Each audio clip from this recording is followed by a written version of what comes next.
नमस्कार। आज की इस चर्चा में आपका स्वागत है।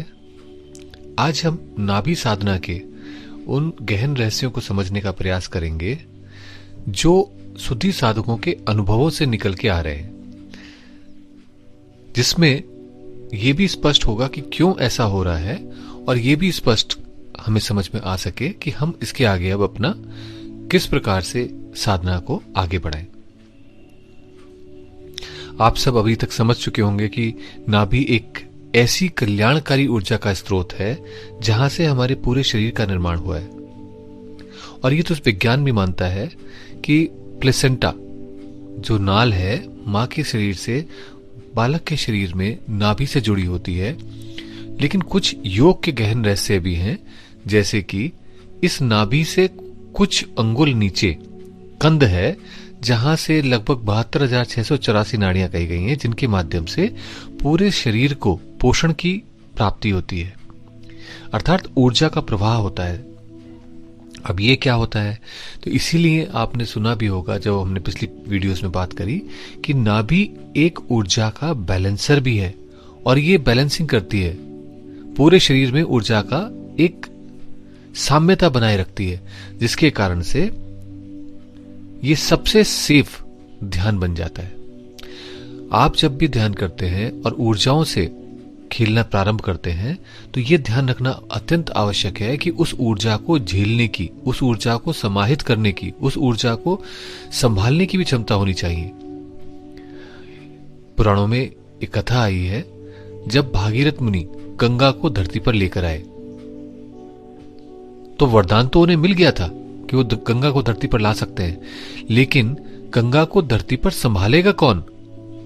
और इसके लिए उन्हें पुनः तपस्या करनी पड़ी और भगवान शिव को प्रसन्न करना पड़ा, क्योंकि धरती पर आने के बाद उस ऊर्जा को संभालने वाला भी कोई होना चाहिए। ऐसे ही हमारे ध्यान में जब ऊर्जाएं जागृत होनी प्रारंभ होती हैं तो उन ऊर्जाओं को संभालने के लिए हमें हमारे शरीर में ऐसे अंगों की, ऐसे केंद्रों की आवश्यकता है जो उसको होल्ड कर सके। अब ऐसे में नाभि बैलेंस कैसे करती है? तो नाभि बैलेंस ऐसे करती है कि जिस अंग को शरीर के आवश्यकता हो, ऊर्जा उस तरफ गति करने लगती है, और जिस तरफ सरप्लस हो उधर से वो नाभि में आ जाती है। तो समहाउ पूरे शरीर की ऊर्जाओं को प्लस माइनस को बैलेंसिंग नाभि में लगातार चलती रहती है। और इसीलिए नाभि पर ध्यान करना सबसे सेफ है, ऊर्जात्मक रूप से सबसे सेफ है, क्योंकि आपकी ऊर्जाएं जहां भी बढ़ेंगी, जहां भी घट रही हैं, नाभि उन सब को बैलेंस करेगा। ये बिल्कुल ऐसा समझिए जैसे आपकी कार में शॉक एब्जॉर्बर लगा होता है, गड्ढा आता है या फिर सड़क पे स्पीड ब्रेकर आता है, दोनों ही परिस्थिति में टायर ऊपर हो या नीचे की तरफ जाए, ये उसको बैलेंस कर देता है और आपको अंदर झटका महसूस नहीं होता। ऐसे ही जो सबसे महत्वपूर्ण बात है वो ये है कि जब ये ऊर्जाएं आगे और पीछे कहीं पर भी इन नाड़ियों में चलती हैं, क्योंकि आप समझ ही गए होंगे 72,684 नाड़ी का अर्थ यह हुआ कि सारे शरीर के सभी केंद्रों तक कोई ना कोई ऊर्जा का बिंदु या वैसल या नाड़ी या गोपी चल रही होती है इसमें। तो ऐसे में कभी ऊर्जा आगे अगर आवश्यकता है तो आगे आएगी, पीछे आवश्यकता है पीछे जाएगी, तो ऊर्जा कहीं भी जा सकती है। लेकिन ऊर्जा का एक क्रम होता है, ऊर्जा की एक गति होती है और वो होती है साइक्लिकल। अब ये साइक्लिकल कैसे हो रही है, ये हमारे लिए अत्यंत महत्वपूर्ण है इसको समझना। तो इसको समझने के लिए और इसमें हमें क्या आगे करना चाहिए, कैसे करना चाहिए, उसको समझने के लिए एक कमेंट को लेते हैं जिसमें इसके ऊपर उन्होंने अपने विचार दिए हैं। एक शुद्धि साधक ने अपनी साधना नाभि ध्यान को करते हुए जो अनुभव हुए हैं उसमें लिखा है कि ऊर्जा को नाभि पर लाने पर वह हृदय, कंठ, भ्रकुटी से होते हुए मस्तिष्क तक प्रवाहित हो रही है और वो सर्प के रूप में प्रतीत होती है। और उसके अलावा उन्होंने लिखा है, आगे लिखा है कि 2 दिनों से उन्हें नींद आ रही है, आगे का मार्गदर्शन कीजिए। अब उनके इस स्टेटमेंट में अगर आप देखें तो 3 चीजों के ऊपर विशेष उन्होंने चर्चा की है। पहला तो बिंदु यही है कि नाभि पर उन्होंने ऊर्जा को लाने पर यह सब कुछ अनुभव किया। दूसरी चीज, अगर नाभि पर ऊर्जा आ रही है तो उसके बाद ये ऊर्जा हृदय से होती हुई कंठ तक से होती हुई और भ्रुकुटी तक पहुंच रही है, यानी कि उनके फ्रंट चैनल में ये ऊर्जा प्रवाहित है। अब इसमें यह समझना भी आवश्यक है कि हृदय में प्रवाहित है या पीछे रीढ़ में चक्र में, अनाहत चक्र में प्रवाहित है। लेकिन जो भी है, ये ऊर्जा नाभि से उठ रही है और ऊपर की तरफ जा रही है। तो पहली चीज तो ये समझ में आती है। और जब ऊर्जा इस प्रकार से गति करती है तो इसे हमें समझना भी आवश्यक है कि ऐसा क्यों कर रही है, क्योंकि इन अंगों को संभवतः आवश्यकता होगी ऊर्जा की। और दूसरा कारण कि जो हमारा चैनल्स हैं, नाड़ियां हैं, इनकी क्लींजिंग की भी आवश्यकता होती है। ब्लॉकेजेस भी हो जाते हैं इसमें, तो उन ब्लॉकेजेस को हटाने के लिए ये ऊर्जा प्रवाह कर रही है।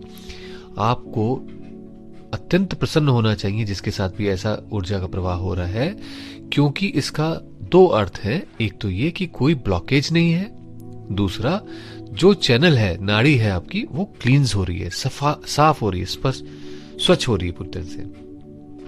लेकिन ध्यान रखें, इसके साथ सबसे बड़ा जो कॉशन है वो ये है कि इसको इमेजिन ना करें, कल्पना ना करें इसको अनुभव करें। फील इट, ऑब्जर्व इट, लेकिन कल्पना ना करें इसकी, क्योंकि कल्पना करेंगे तो आप अपनी तरफ से कुछ सब्ज बाग, कुछ सपने क्रिएट कर रहे हैं, बट वो वास्तविक नहीं है। इसलिए ये ध्यान रखें। दूसरा, आपने अपने स्टेटमेंट में कहा है कि सर्प के रूप प्रतीत होती है। तो जैसा हमने नाभि ध्यान का जब प्रारंभ किया था डिस्कशन का, तो शुरू की वीडियोस में बताया था कि ऊर्जा का जो प्रवाह है वो हेलिकल स्प्रिंग्स की फॉर्म में होता है, यानी कि वो एक प्रकार से गोल गोल गोल गोल गोल गोल घूमती हुई आगे बढ़ती जाती है। तो ऐसे में अगर आप उसको अनुभव कर पा रहे हैं तो आपको ऐसा अनुभव होने लगेगा जैसे कि वो सर्प के रूप में है। मतलब वो गोला, जैसे सर्प अपना गोल कुंडल डाल के बैठ जाता है और वो धीरे धीरे जब चलता है तो वो हिलता हुआ चलता है, उसी प्रकार से ये ऊर्जा आपको प्रतीत होगी कुंडल में घूमती हुई और उठती हुई। और इसीलिए आपने उसको जो सर्प के रूप में लिखा है वह पूरी तरह से उचित है। अब इसका अर्थ क्या हुआ? इसका अर्थ यह हुआ कि आपकी संवेदना, आपका होश गहरा रहा है। ये एक बहुत पॉजिटिव सिम्टम है, इसको बढ़ने देना चाहिए, क्योंकि जितना वो गहरा रहा है उतना ज्यादा आपको अपना होश अनुभव होगा और आपके अंदर उतना ही ज्यादा साक्षी भाव जागृत होने लगेगा। बस ध्यान रखें कि आपको यहां पर इसका बैराग नहीं करना है कि वो गोल घूम रही है, इसको जरूर ध्यान रखना है मुझे, नहीं, आपको बैराग नहीं करना है। ध्यान रखें कि आप अपना काम करें और ऊर्जा को अपना काम करने दें। आपका फोकस बिल्कुल स्पष्ट होगा इस गहराती हुई संवेदना को प्राप्त करने का, होश को और गहरा कर लेने में। तीसरा बिंदु जो इसमें आपने बोला है वो ये है कि 2 दिनों से नींद आ रही है। नाउ, नींद क्या है? नींद हमारे रिपेयर का एक टाइम है। सारे दिन हम अपने पूरे जो भी क्रियाकलाप करते हैं, बहुत से सेल युद्धरत होते हैं, समाप्त हो जाते हैं, और रात्रि काल में उन सभी का निर्माण प्रारंभ होता है। तो ऐसे में ये जो निद्रा है ये एक प्रकार से हमारे शरीर को रिजुवनेट करने के लिए आती है, रिवाइटलाइज करने के लिए आती है। आप सवेरे जब उठते हैं तो कितना फ्रेश महसूस करते हैं, बिल्कुल वैसे ही आप इसमें फ्रेश महसूस करेंगे। यहां पर ध्यान रखने की बात क्या है कि किसी भी प्रकार से इसका ओवरडू ना होने लगे, क्योंकि अगर ये ओवरडू होने लगता है तो हमारे जो प्रारंभिक चक्र हैं उनमें समस्या आ जाती है, यानी कि ऊर्जा की दिशा गलत ना हो जाए। अब इससे एक और चीज पता चलती है कि अगर नींद आ रही है तो आपने हमेशा अनुभव किया होगा कि आपकी जो ऊर्जा है अगर सर से पैर की तरफ जाती है तो आपको नींद आने लगती है। आज, अब तक अगर आपने अनुभव ना किया हो तो आज अनुभव कीजिएगा कि आपके पैर के तलवे और हाथ की हथेलियां गर्म होने लगती हैं और आपको बहुत अच्छी नींद आ जाती है रात में।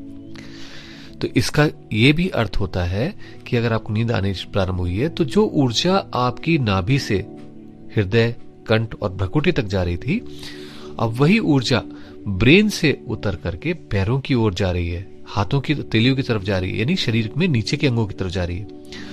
और अगर वो शरीर के नीचे निचले अंगों की तरफ जा रही है तो आपके ब्रेन को रिलैक्सेशन मिल रहा है, और साथ ही साथ एक साइकिल हुई ऊपर जाने की, दूसरी साइकिल हुई नीचे आने की, यानी कि वर्तुल पूरा होने लगा। तो आपने देखा इसमें दो वर्तुलों के विषय में, पहला वर्तुल जो आपने बताया था सर्प के रूप में प्रतीत होना, यानी ऊर्जा घूमती हुई जा रही है। दूसरा वर्तुल एक बड़ा वर्तुल जिसमें ये सर्प के रूप में घूमती हुई ऊर्जा एक चक्रवत हो जाती है। अब इसका अर्थ ये मत मान लीजिएगा कि आपका चक्र कंप्लीट हुआ, ऐसा नहीं।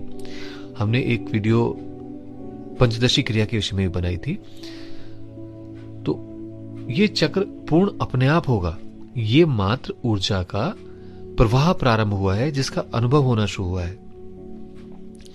तो इसलिए यह जरूरी है कि हम इसको होने दें, इसमें इंटरफेयर ना करें, क्योंकि शरीर में ऊर्जाओं का व्यवस्था करना ये सारी कार्य नाभि स्वतः ही कर रही है। और जब नाभि स्वतः कर रही है तो फिर आप उसको डिस्टर्ब करके अपने मैं को जोड़ करके जो क्रिया हो रही है उसको बिगाड़ ही सकते हैं। इसलिए आपने उसमें अपने प्रयासों को, अपनी इच्छाओं को, कल्पनाओं को नहीं जोड़ना है, मात्र उसे अनुभव करना है। ध्यान कहां रहेगा? नाभि पर। तो आगे का जो मार्गदर्शन है वो इतना सा है, अपने ध्यान को नाभि पर केंद्रित रखें और इस सारे खेल को, लीला को, क्रीड़ा को शक्ति की, देवी की होने दें, उसे अनुभव करें, देखें कैसे किस किस प्रकार के सभी अंगों को वो रंग देती हैं। और इस प्रकार से हमारा शरीर पूरा पुनः कायाकल्प जैसा हो जाता है। हमारे अंदर जो ऊर्जा का स्रोत है वो सक्रिय हो जाते हैं और हम एक प्रकार से पूरे झंझावात से युक्त हो जाते हैं, पूरे युवा अवस्था जैसे हो जाते हैं। हमारे अंदर बहुत कुछ ऐसा हो जाता है जिसके माध्यम से हम फिर वापस साधना की गहराइयों में उतरने लगते हैं। इसलिए आप मात्र नाभि पर ध्यान करते रहें और इन अनुभवों को और गहराने दें, अपनी संवेदना को और गहरा होने दें। आशा है कि इससे आपको काफी मदद मिलेगी और अपनी साधना में आप आगे बढ़ सकेंगे।